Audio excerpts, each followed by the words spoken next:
Bab 73. Dengarkan ini. Pupil mata Zheng Jingming hampir melebar, dia menatap pemuda berjas di depan jendela dari lantai ke langit-langit. Sosok kurus dari bertahun-tahun yang lalu tampaknya perlahan-lahan tumpang tindih dengan punggung pemuda itu. Semakin akrab. Tubuhnya hampir gemetar. Saya tidak tahu apakah itu kemarahan atau kejutan. 5 tahun yang lalu. Villa Yunhu. Dia tidak akan pernah melupakan malam itu. Malam itu, dia menyaksikan saudaranya mati di depannya. Malam itu, dia juga menyaksikan keluarganya disingkirkan dari Jiangcheng dalam semalam. Sejak itu, dia telah mendapatkan semua yang dia rencanakan. Dia menikmati sensasi kekuasaan dan uang. Tapi meski begitu, setiap malam sepi, dia selalu bisa bangun dari mimpi buruk. Dalam mimpinya, dia melihat keluarga dari 3 orang membuka tangan mereka yang berdarah untuk merenggut nyawa mereka. Dia tidak percaya pada kejahatan, apalagi keberadaan hantu. Tetapi pada saat ini hantu dalam mimpi itu benar-benar datang. Pria muda berjas di depan jendela dari lantai ke langit-langit berbalik, matanya yang sedingin es persis sama dengan mata limbah keluarga Ye. Meskipun temperamennya telah mengalami perubahan yang mengguncang bumi, Zheng Jingming pasti tidak akan mengakui kesalahannya. Pemuda di depannya adalah Ye Chen. Ye Chen, sampah keluarga yang menghilang selama 5 tahun. Zheng Jingming ketakutan dengan kedinginan di belakang punggungnya, dan bahkan menggerakkan kakinya dan mundur ke sudut. Kamu? Siapa kamu? Apakah kamu manusia atau hantu? Ye Chen menggambar senyum jahat di sudut mulutnya, dan berjalan menuju Zheng Jingming selangkah demi selangkah. Ketika dia datang ke Zheng Jingming, dia berhenti, memandang Zheng Jingming dengan merendahkan, dan berkata, 5 tahun yang lalu, kamu menghancurkan keluargaku, apakah kamu begitu cepat melupakanku? Zheng Jingming telah sepenuhnya menentukan identitas pemuda itu? Dia membuka mulutnya lebar-lebar dan berseru, kamu adalah Ye Chen, kamu tidak mati. Saat itu, kamu jelas jatuh ke danau Dongqian dan tersapu oleh sungai. Bagaimana mungkin? Kamu bertanya-tanya mengapa aku tidak mati, kan? Ye Chen mengambil pistol di tanah, matanya sangat tenang, mungkin itu karena Tuhan tidak ingin aku mati, dia pikir keluarga Yeku seharusnya tidak mati. Mati, jadi membuat saya tetap hidup. Zheng Jingming tidak peduli dengan semuanya, dan berkata dengan cepat, Ye Chen, dengarkan aku, semuanya tidak seperti yang kamu pikirkan, bagaimana bisa paman? Bang! Sebuah tembakan meledak. Peluru melewati lutut Zheng Jingming dan meledak. Kamu bukan pamanku, tidak pernah. Ah! Zheng Jingming berkeringat dingin karena kesakitan, ketika dia melihat pendarahan dari lututnya, wajahnya pucat. Dia sangat ketakutan. Kapan limbah keluarga yang terkenal di Jiangcheng menjadi begitu menakutkan? Kapan orang ini mulai berkultivasi?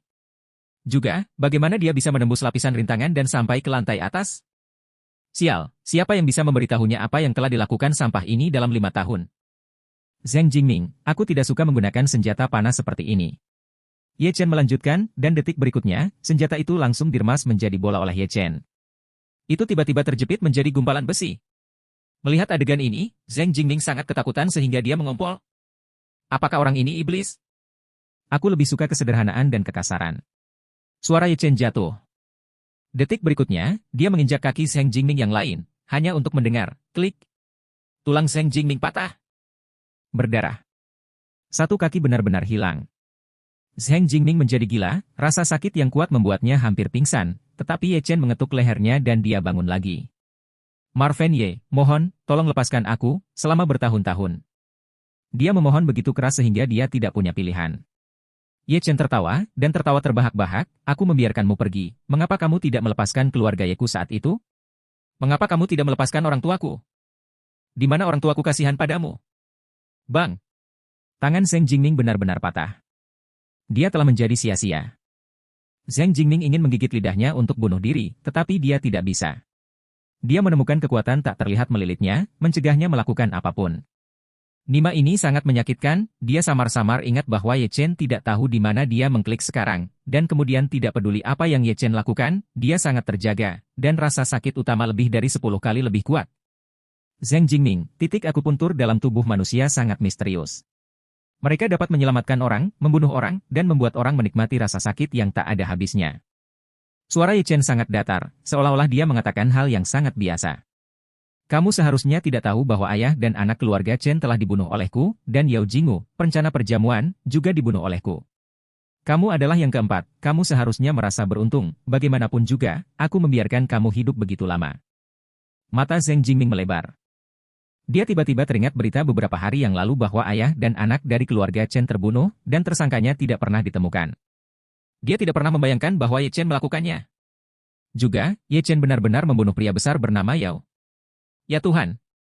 Tampaknya Yao yang bermarga juga adalah master seni bela diri. Apakah anak ini iblis? Master seni bela diri juga tidak luput. Apakah dia akan membunuh semua orang yang terlibat di Unuvilla saat itu? Gila, benar-benar gila. Marvin Ye, kamu membunuh begitu banyak orang, kamu akan dihukum. Zhang Jingming mengulurkan tangannya dengan susah payah dan menunjuk ke arah Ye Chen. Ye Chen tersenyum, pembalasan. Anda mungkin kecewa, hidup saya di luar kendali surga. Siapa yang memenuhi syarat untuk menerimanya? Setelah berbicara, 10 jarum perak muncul di tangan Ye Chen, dan jarum perak itu melesat keluar dan langsung menusuk beberapa titik akupuntur Zhang Jingming. Zhang Jingming merasakan sesuatu yang aneh di tubuhnya dan berkata dengan ngeri, kamu, apa yang telah kamu lakukan padaku? Ye Chen menyalakan sebatang rokok dan berjalan menuju pintu ruang konferensi. Ketika dia sampai di gerbang, dia berhenti. Orang tua itu memberitahu saya bahwa titik akupuntur di tubuh manusia dapat membuat dokter dan raja neraka membunuh.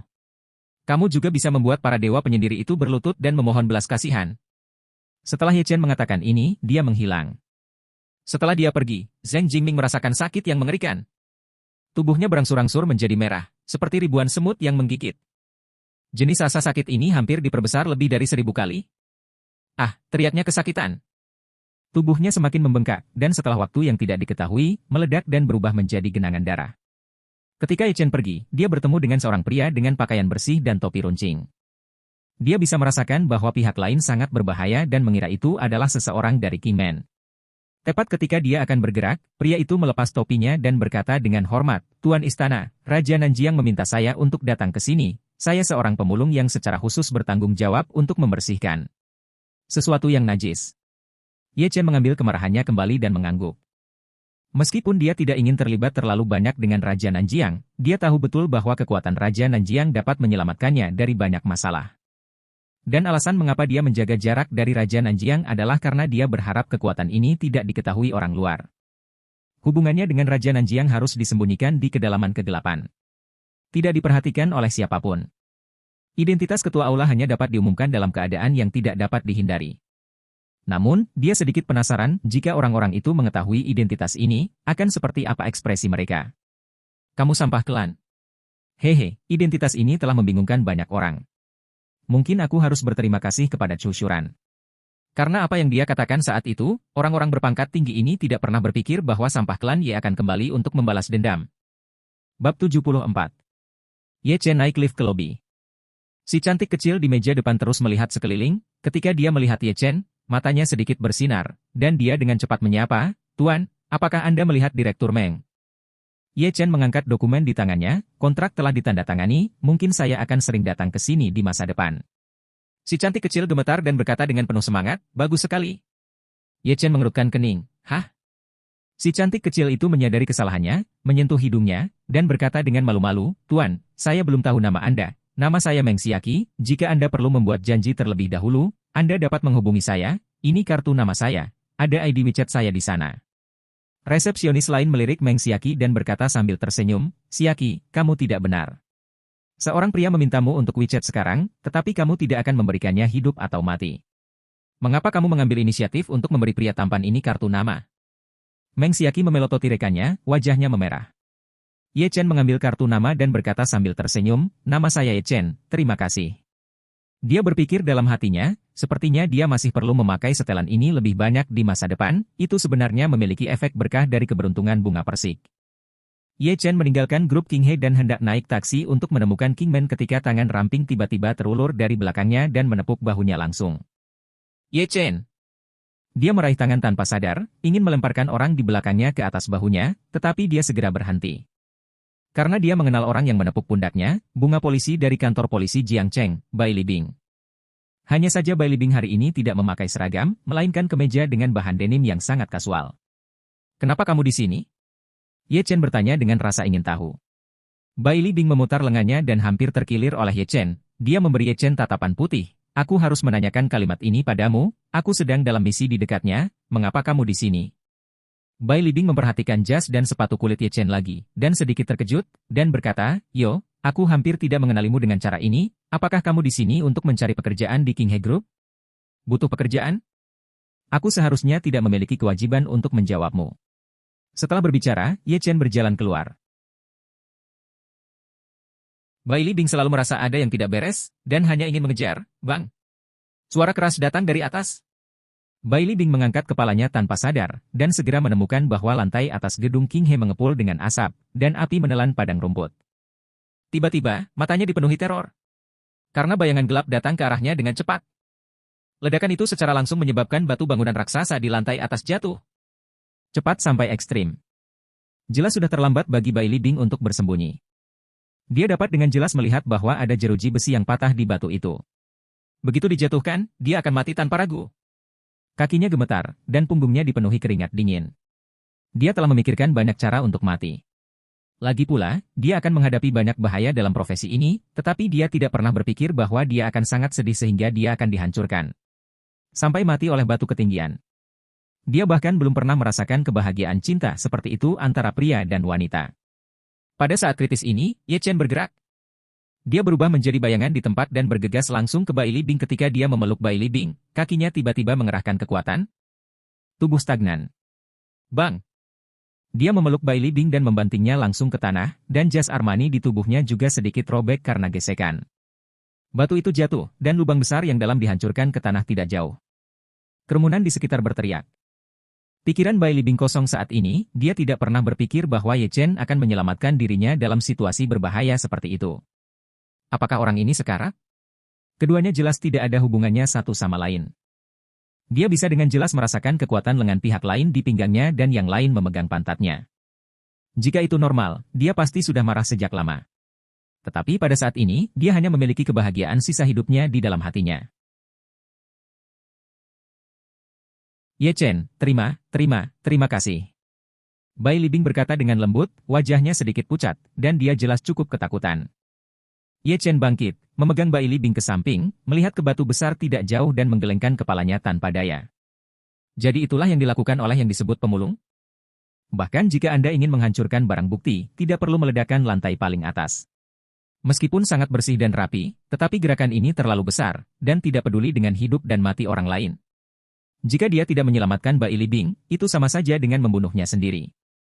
Tidak lama kemudian, beberapa pria dengan pakaian kasual berlari ke arah Bai Libing. Khawatir, Kapten. Apakah Anda baik-baik saja? Baru saat itulah Bai Libing bangun, dan wajahnya menjadi dingin. Apa yang masih kalian lakukan? Ada ledakan di atas, segera blokir tempat kejadian dan cari dukungan. Juga, kalian pergi untuk memeriksa situasi segera. Ya, Kapten. Beberapa orang bergegas ke grup King He. Pada saat ini, seluruh grup King He berada dalam kekacauan, dan semua staf di dalam bergegas keluar, menciptakan kekacauan. Bahkan ada beberapa yang terinjak-injak. Bai Libing mendatangi Ye Chen dan berkata dengan lembut, terima kasih atas apa yang terjadi barusan, dan aku akan memberimu kompensasi atas Armani yang kamu pakai. Ye Chen melirik pakaiannya dan menggelengkan kepalanya, tidak, sepertinya saya benar-benar tidak cocok untuk memakai pakaian seperti ini, robek pada hari pertama, saya pikir saya masih memakai pakaian lama saya dengan jujur. Baiklah. Bai Libing hendak mengatakan sesuatu ketika matanya menyipit dan dia melihat beberapa pria bergegas keluar dari kerumunan. Mata pria ini tidak bingung sama sekali, hanya serius. Pada saat yang sama, mereka memiliki tato pintu misterius di leher mereka. Orang Kingman. Bai Libing telah menyelidiki faksi ini selama ini. Kingman hanyalah kanker di Jiangcheng, tetapi polisi Jiangcheng tidak bisa mendapatkan bukti yang mendukung. Mereka hanya tahu bahwa Kingman memiliki hubungan dengan grup King He Jiangcheng. Jadi beberapa hari terakhir ini, Bai Libing telah membawa beberapa bawahannya untuk berjongkok di dekat King He Group. Sekarang dia telah menangkap kesempatan yang begitu bagus, dia secara alami tidak akan menyerah. Dia tidak peduli lagi dengan Ye Chen, dan berkata langsung, saya memiliki sesuatu untuk dilakukan sekarang, saya akan datang kepada Anda ketika saya selesai, itu saja. Setelah itu, Bai Libing masuk ke sebuah Volkswagen. Melihat orang-orang dari Kingman sudah pergi, dia secara alami ingin mengikuti. Dia tahu betul bahwa pasti ada alasan bagi orang-orang ini untuk pergi dengan gugup. Mungkin pergi ke base camp mereka. Selama bukti ditangkap, bala bantuan dapat dimobilisasi, dan kemudian kelompok kanker ini akan dimusnahkan. Ye Chen menggelengkan kepalanya tanpa daya saat dia melihat sosok Bai Libing yang menghilang, lalu menyewa taksi dan berkata, Tuan, pergi ke Jalan Taining nomor 112 di barat kota. Pengemudi itu tertegun dan berkata dengan terkejut, adik, di mana kamu pergi? Terlalu jauh di luar sana, dan hanya ada beberapa pabrik yang ditinggalkan. Apakah kamu melakukan kesalahan? Ye Chen menyerahkan 500 yuan dan berkata langsung, Tuan, pergi saja ke alamat yang saya katakan. Ketika pengemudi melihat 500 yuan, dia terkekeh, oke. Pergilah kemanapun kamu bilang. Dia hanya membutuhkan sekitar 40 ongkos kirim untuk perjalanan ini, jadi dia akan mendapat untung bersih 460 hari ini, tentu saja dia senang. Ye Chen menatap gedung Qinghe dengan asap tebal melalui jendela, matanya sedikit menyipit. Ayah, 3 hari kemudian, aku ingin semua orang di Jiangcheng tahu bahwa grup Tian